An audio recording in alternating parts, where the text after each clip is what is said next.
Videos में हमने complex number, real part of complex number, imaginary part of complex number and iota के concept को समझ लिया था। अब नेक्स्ट अपने पास जो है वो geometrical representation of complex number पढ़ेंगे, हम यहाँ पे समझेंगे। तो लेट अपने पास अगर एक कॉम्प्लेक्स नंबर है जेड और इसे हम ए प्लस आयोटा बी, हम बेटर जान रहे हैं कि a b must be equals to real. तो इसे हम ज्योमेट्रिकली रिप्रेजेंट करते हैं जिस प्लेन पे, उस प्लेन का नाम है आर्गेंड प्लेन। तो ये एक 2D प्लेन है। इसको हम जो कार्टेशियन प्लेन में वाई एक्सिस जैसा होता है उसको यहाँ हम imaginary part of complex number डालते हैं, और जो कार्टेशियन प्लेन का एक्स एक्सिस होता है उसको यहाँ हम real part of complex number डालते हैं। So this is real part of complex number and this represents imaginary part of complex number. Okay, this is origin.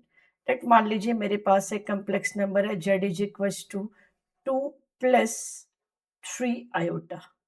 It means कि real part 2 है, this is 1 and this is 2, और imaginary part 1, 2 and 3.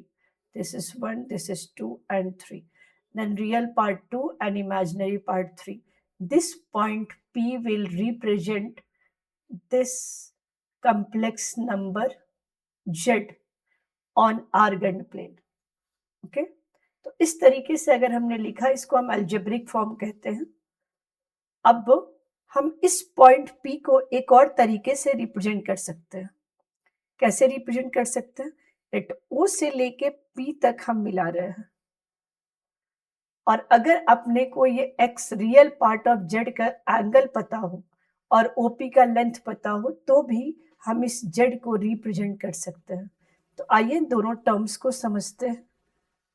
क्या है कि मेरे पास जो मैंने ये लेंथ लिया OP लेंथ, ये OP लेंथ को हम बोलेंगे modulus of z। Modulus of z को हम मॉड z से रिप्रेजेंट करते हैं, और ये होता है under root of real part का square plus imaginary part of complex number का स्क्वायर। ओके, रियल पार्ट का स्क्वायर प्लस इमेजिनरी पार्ट का square.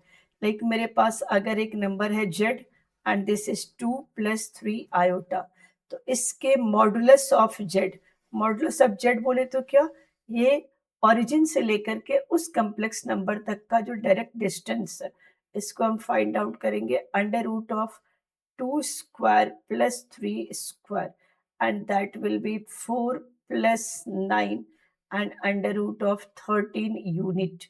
This is a length. एक और बात याद रखना है कि mod z will always be greater than 0, सिर्फ और सिर्फ एक जो 0,0। अच्छा, इस पे हमने बात ही नहीं की है, नेक्स्ट हम बात करेंगे। Okay, this mod z will always be greater than 0. Okay, अब ये जो थीटा की बात हम कर रहे हैं, this theta is known as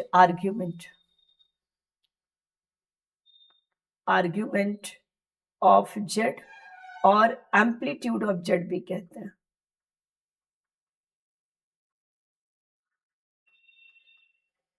ये positive real part of z axis का जो है थीटा जो है वो एंगल होता है OP and real part of z के बीच का।